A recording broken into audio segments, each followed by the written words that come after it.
Hani orada sen güneş ol, ışınlarından istifade etmeyen etmesin. Sen ırmak ol, ak, senden yararlanmayan yararlanmasın. Sen toprak ol, bağrına tohum atmayan atmasın. Sen ağaç ol, gölgelerle salın, gölgene koşmayan koşmasın. Sen meyve ol, insanların iştahasını kabart ama tatmayan tatmasın.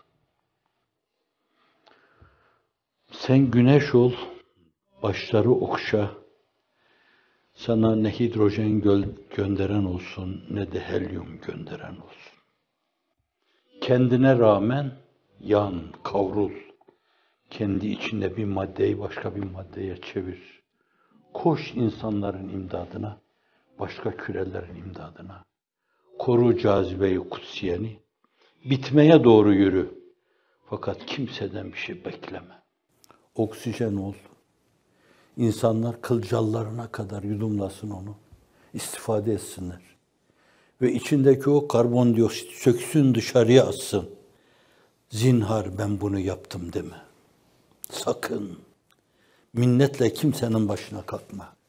Yaptığın şeyi yap. Arkana bakmadan yürü git. Kim ne derse desin. Bir gün insaflılar seni yadı cemil olarak yad edeceklermiş.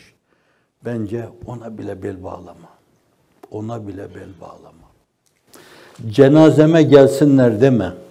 Namazımı kılsınlar deme. Kalabalıklar alkış tutsun deme. Bana dua göndersinler deme. Allah sana yeter. Hasbunallahu ve ni'mel vekil. Hasbiyallahu la ilahe illahu. Aleyhi tevekkeltu ve rabbul arşil azim.